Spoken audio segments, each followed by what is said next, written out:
नमस्कार दोस्तों, आप सभी का स्वागत है आपके अपने YouTube channel study today with Viplav में। तो दोस्तों, आज की इस वीडियो में हम 18 फरवरी को होने वाले हिंदी बी पेपर के लिए 30 वीवीआई ऑब्जेक्टिव क्वेश्चंस को देखने जा रहे हैं।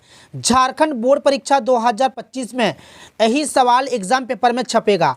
क्लास 10th हिंदी बी का ये प्रीवियस ईयर का ऑफिशियल मॉडल पेपर है और 2025 का ऑफिशियल मॉडल पेपर इस वीडियो के डिस्क्रिप्शन में डाल दिया हूँ। एग्जाम देने से पहले ऑफिशियल मॉडल पेपर को देख कर जाना।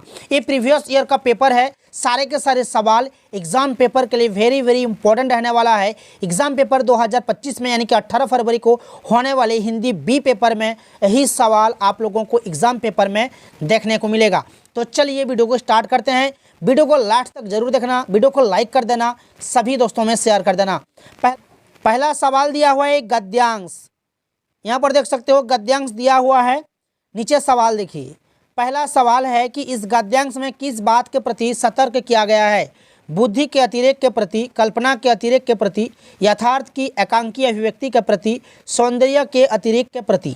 तो देखिए यहाँ पर बहुत बड़ा ये जो है गद्यांश दिया हुआ है, एग्जाम में आपको पढ़ लेना है, ठीक है। संसार में सबसे अधिक दंडनीय व्यक्ति है वह व्यक्ति है जिसने यथार्थ के कुत्सित पक्ष को एकत्र कर नरक का आविष्कार कर डाला, क्योंकि इस चित्र में मनुष्य की सारी बर्बरता को चुन चुन कर ऐसे बोरेवार ढंग से प्रदर्शित किया कि जीवन में कोने कोने में नरक गढ़ा जाने लगा। इसके उपरांत उसे यथार्थ में अकेले सुख पक्ष को पूंजीभूत कर इस तरह सजाना पड़ा कि मनुष्य उसे खोजने के लिए जीवन को छिन्न भिन्न करने लगा। तो यहाँ पर आपका सही उत्तर कौन सा होगा? यथार्थ की एकांकी अभिव्यक्ति के प्रति, ठीक है। ऑप्शन सी सही होगा। सुंदर वह है जो डैश करती है, व्यवस्थित, सामंजस्य, समन्वय या फिर विच्छिन्न। तो यहाँ पर देखिए, संसार में प्रत्येक वस्तु उसी सीमा तक सुंदर है जिस सीमा तक वह जीवन की विविधता के साथ सामंजस्य की स्थिति बनाए हुए है।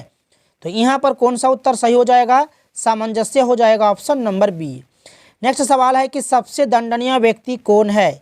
तो देखिए इसका उत्तर आपको यहाँ पर दिख रहा है कि संसार में सबसे अधिक दंडनीय वह व्यक्ति है जिसने यथार्थ के कुत्सित पक्ष को एकत्र कर नरक का आविष्कार कर डाला। तो यहाँ पर कौन सा उत्तर सही उत्तर हो जाएगा? ऑप्शन नंबर सी सही उत्तर हो जाएगा, यथार्थ का घिनौना रूप प्रस्तुत करने वाला, ठीक है। Option number C. सौंदर्य कब उपयोगी होता है? जब जीवन का स्पर्श मिलता है, जब कल्पना का स्पर्श मिलता है, जब बुद्धि का स्पर्श मिलता है, या फिर जब भावना का स्पर्श मिलता है। तो सही उत्तर होगा ऑप्शन नंबर ए, जब जीवन का स्पर्श मिलता है। नेक्स्ट है कि किस उपमा का उपयोग चुनौतीपूर्ण स्थितियों में सकारात्मकता देखने की महत्ता को जताने के लिए किया गया है? कठिनाइयों को अदृश्य करना, कांटों के बीच फूलों को पालना, अंधकार को एक दोस्त के रूप में ग्रहण करना। ऑप्शन डी है रेगिस्तान में मिराज के पीछे भागना। तो यहाँ पर ऑप्शन नंबर सी सही उत्तर हो जाएगा, अंधकार को एक दोस्त के रूप में ग्रहण करना। नेक्स्ट सवाल एक पद्यांश दिया हुआ है, अपठित बोध से देख सकते हो। पहला सवाल यहाँ पर दिया हुआ है कि प्रातःकालीन सूर्य को कवि किस रूप में देखता है? सवेरा होने पर निकलने वाले सूर्य के रूप में, भोर के रूप में, सुनहरे के रूप में, या फिर सुनहरे रंग के भोर के रूप में। तो यहाँ पर देखिए रवि भोर सुनहरा निकला पर खेल सवेरा नाचा। तो यहाँ पर कौन सा उत्तर सही हो जाएगा? ऑप्शन नंबर डी हो जाएगा, सुनहरे रंग के भोर के रूप में। यहाँ पर देखिए, यहाँ पर लिखा हुआ है कि रवि भोर सुनहरा निकला पर खेल सवेरा नाचा, भूभार कनक गिरी पिघला, भूगोल मही का बदला, ठीक है। यहाँ पर नेक्स्ट सवाल है कि कनक किसका पर्यायवाची है? कनक किसका पर्यायवाची है? सोनार, रवि, महानता या फिर आकाश। तो कनक जो है सोना का पर्यायवाची है। नेक्स्ट सवाल है कि उजाले को कवि कैसा बताता है? नाचता और गाता हुआ, दौड़ता और भागता हुआ, नया और दौड़ता हुआ, रूफला और पिघलता हुआ। तो देखिए यहाँ पर क्या लिखा हुआ है कि नवजात उजेला दौड़ा। तो यहाँ पर नवजात यानी कि नया, ठीक है। तो यहाँ पर सही उत्तर कौन सा हो जाएगा? नया और दौड़ता हुआ। उजाले को कवि कैसा बताता है? नया और दौड़ता हुआ। हवा के गीत गाने से पृथ्वी पर कैसा प्रभाव पड़ा? हवा के गीत गाने से पृथ्वी पर कैसा प्रभाव पड़ा? तो देखिए, कन कन बन गया रूफला, मधु गीत पवन ने गाया, संगीत हुई यह धरती, हर फूल जगह मुस्काया। तो यहाँ पर कौन सा उत्तर सही हो जाएगा? कन कन बन गया रूफला, मधु गीत पवन ने गाया। तो हवा के गीत गाने से पृथ्वी पर कैसा प्रभाव पड़ा? तो हो जाएगा धरती के कण कण में संगीत ध्वनित हो सका। ठीक है, ऑप्शन सी सही होगा। इस कविता के लिए सर्वाधिक उपयुक्त शीर्षक क्या है? रवि का आगमन, धरती का, आकाश का रंग या फिर फूल और धरती। तो यहाँ पर रवि का आगमन हो जाएगा, रवि यानी कि सूर्य का आगमन। ठीक है, यहाँ पर फर्स्ट लाइन में लिखा हुआ है, देख सकते हो कि रवि भोर सुनहरा निकला, रवि भोर सुनहरा निकला। तो यहाँ पर कौन सा हो जाएगा? ऑप्शन ए हो जाएगा, रवि का आगमन। नेक्स्ट सवाल व्याकरण से सवाल है, मोस्ट इम्पॉर्टेंट सवाल है एग्जाम पेपर 2025 के लिए, यानी कि 18 फरवरी के लिए। ठीक है, ऑफिशियल मॉडल पेपर को एग्जाम देने से पहले देख कर जाना। ऑफिशियल मॉडल पेपर का लिंक इस वीडियो के डिस्क्रिप्शन में डाल दिया हूँ। और हमारे एक न्यू चैनल आप लोगों के लिए एक न्यू चैनल क्रिएट किया गया है। न्यू चैनल को आप लोग सब्सक्राइब कर लीजिएगा। न्यू चैनल का लिंक इस वीडियो को डिस्क्रिप्शन में डाल दूंगा। साथ ही साथ टेलीग्राम में जुड़ जाइएगा। टेलीग्राम में आप लोगों को पीडीएफ वगैरह मिलता रहता है। एग्जाम से रिलेटेड जो भी ऑफिशियल अपडेट आता है उस टेलीग्राम चैनल में जो है डाल देता हूं।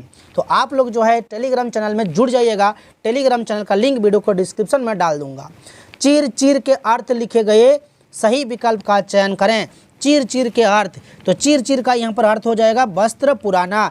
चीर मतलब होता है वस्त्र और चीर मतलब होता है पुराना। तो ऑप्शन ए जो है सही उत्तर हो जाएगा। ठीक है, कोयल का पर्यायवाची शब्द निम्नलिखित में से कौन सा नहीं होगा?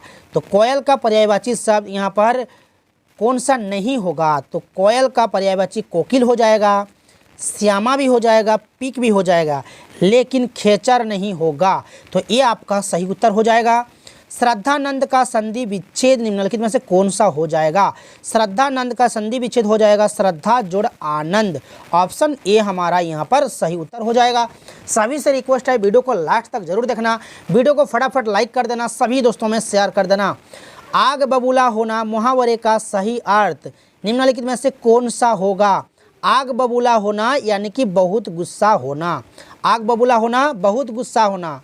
रक्षा शब्द में किस उपसर्ग का प्रयोग करके सुरक्षा शब्द बना है? तो देखिए सुरक्षा मूल शब्द यहाँ पर रक्षा है और रक्षा के पहले लगा हुआ है सु। रक्षा से पहले लगा हुआ है सु। सु एक शब्दांश है जो कि किसी शब्द के पहले लगकर उस शब्द के अर्थ को बदल डाला है। सुरक्षा हो गया है, रक्षा के पहले लगा देते हैं सु तो बन जाता है सुरक्षा। तो सु जो है हमारा उपसर्ग हो जाएगा। उपसर्ग किसी शब्द के पहले लगता है, ये आप लोगों को ध्यान रखना है। तो यहाँ पर ऑप्शन बी हो जाएगा सही उत्तर। इतिहास शब्द में इक प्रत्यय लगाने से नया शब्द कौन सा बनेगा? तो देखिए इतिहास में अगर हम इक लगा देंगे, इक को जोड़ देंगे तो बन जाएगा ऐतिहासिक। ठीक है, ऐतिहासिक। तो ऐतिहासिक हो जाएगा, इक प्रत्यय है यानी कि शब्द के बाद में लगता है, इतिहास के बाद लगेगा ये, तो हो जाएगा ऐतिहासिक। उपसर्ग पहले लगता है और प्रत्यय बाद में ऐड होता है। ठीक है, तो ऐतिहासिक हो जाएगा ऑप्शन नंबर सी। नेक्स्ट सवाल है कि जब अविनाश बाबू ने झंडा गाड़ा तब पुलिस ने पकड़ लिया, रचना के आधार पर वाक्य पहचाने। तो देखिए अविनाश बाबू ने झंडा गाड़ा, एक वाक्य है, फिर बाद में एक वाक्य देख सकते हो पुलिस ने पकड़ लिया और बीच में तब लगा हुआ है, तब लिखा हुआ है, तब जुड़ा हुआ है। ये जो है समुच्चय बोधक अव्यय पद जुड़ा हुआ है, इसलिए ये हो जाएगा मिश्र वाक्य। जब भी देखोगे कि यहाँ पर एक समुच्चय बोधक शब्द जुड़ा हुआ है तो मिश्र वाक्य का उदाहरण हो जाएगा। ठीक है, समुच्चय बोधक शब्द क्या कौन कौन से होते हैं मैं यहाँ पर लिख देता हूँ। जैसे कि जैसे कि जब तब। ठीक है, जो, जैसा, वैसा, जहाँ हो गया, यदि हो गया। ठीक है, तो हो गया, क्योंकि हो गया। ठीक है, और जिसने हो गया, जिसने, जहाँ, ये सब जो है समुच्चय बोधक सब अव्यय पद है जो कि वाक्य के बीच में जुड़ा रहता है, तो इससे आपको पता चलेगा कि ये मिश्र वाक्य का उदाहरण है। क्लियर है? एग्जाम पेपर में एक क्वेश्चन देगा, आपको वाक्य चुनना पड़ेगा, कौन सा मिश्र वाक्य है, कौन सा संयुक्त वाक्य है। तो ये मिश्र वाक्य का उदाहरण है। पाप पुण्य सामासिक शब्द में पद में कौन सा समास है? तो देखिए पाप पुण्य जो है द्वंद्व समास है। दोनों पद यहाँ पर प्रधान है, पाप और पुण्य। ठीक है, दोनों जो है प्रधान शब्द है, पद है, इसलिए द्वंद्व समास हो जाएगा। आज़ादी का विलोम निम्नलिखित में से क्या होगा? आज़ादी का हो जाएगा गुलामी। आज़ादी का विलोम क्या होगा? गुलामी हो जाएगा। नेक्स्ट है कि होनहार बीरबान के होते चिकने पात। होनहार बीरबान के होते चिकने पात लोकोक्ति का सही अर्थ क्या होगा? तो ये हो जाएगा जो महान होते हैं उनकी प्रतिभा बचपन में ही दिखाई पड़ती है। ऑप्शन ए यहाँ पर सही उत्तर हो जाएगा। नेक्स्ट सवाल देख सकते हो, पाठ्य पुस्तक से सवाल दिया हुआ है।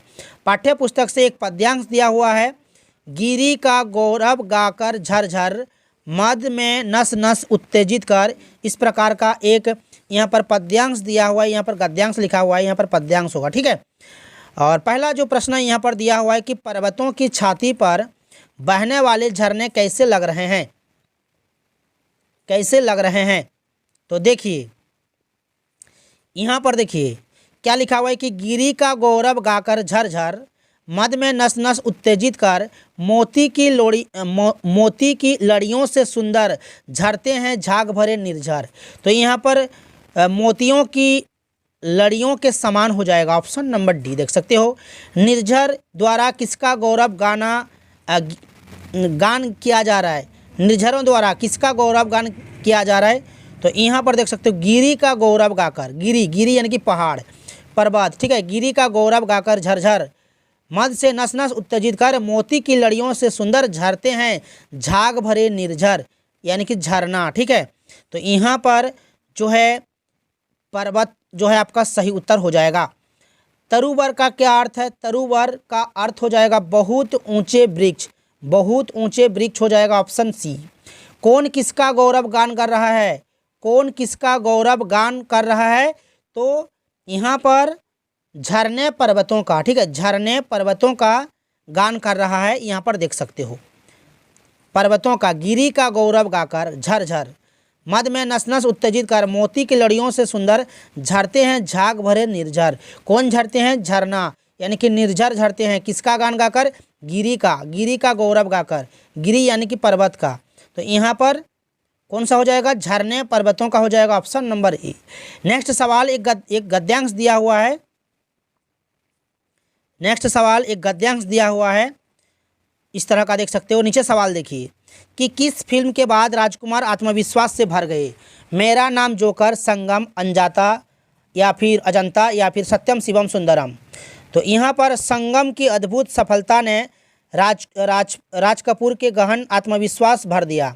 तो किस फिल्म के बाद राज कपूर आत्मविश्वास से भर गए? तो यहाँ पर हो जाएगा संगम हो जाएगा। ठीक है, संगम हो जाएगा। Option B. Mera Naam joker का निर्माण कब आरंभ किया गया? मेरा नाम जोकर यहाँ पर देखिए जब 1965 में राज कपूर ने मेरा नाम जोकर का निर्माण आरंभ किया। तो यहाँ पर 1965 आपका सही उत्तर हो जाएगा। ठीक है, नेक्स्ट सवाल कि 1966 में कवि शैलेंद्र की कौन सी फिल्म प्रदर्शित हुई? 1966 में तो देखिए सन 1966 में प्रदर्शित कवि शैलेंद्र की तीसरी कसम भी शामिल है। तो तीसरी कसम। ठीक है, 1966 में कवि शैलेंद्र की कौन सी फिल्म प्रदर्शित हुई? तीसरी कसम। तीसरी कसम फिल्म में किसने अपने जीवन की सर्वोत्कृष्ट भूमिका निभाई? राज कपूर, शैलेंद्र, लेखक या इनमें से कोई नहीं। तो यहाँ पर राज कपूर हो जाएगा। यहाँ पर देख सकते हो जिसमें राज कपूर ने अपने जीवन की सर्वोत्कृष्ट भूमिका अदा की। राज कपूर। ऑप्शन ए सही उत्तर हो जाएगा। नेक्स्ट सवाल कि टॉफी की किस बात से घर में बवाल खड़ा हो गया था? तो माताजी को अम्मी बुलाने से। ठीक है, टॉफी की किस बात से घर में बवाल खड़ा हो गया था? ऑप्शन बी सही होगा, माताजी को अम्मी बुलाने से। नेक्स्ट सवाल है कि ठाकुरबाड़ी के प्रति गांव वालों के मन में क्या है? अपार श्रद्धा, घृणा, नफरत या फिर प्रेम। तो सही उत्तर हो जाएगा ऑप्शन ए हो जाएगा अपार श्रद्धा। तो ये 30 VVI ऑब्जेक्टिव था और नेक्स्ट वीडियो आएगा आप लोगों के लिए एग्जाम देने से पहले और भी एक वीडियो अपलोड कर दूंगा। आप लोग बस चैनल के साथ जुड़े रहना, चैनल को सब्सक्राइब करके रखना। तो चलिए मिलते हैं नेक्स्ट वीडियो में।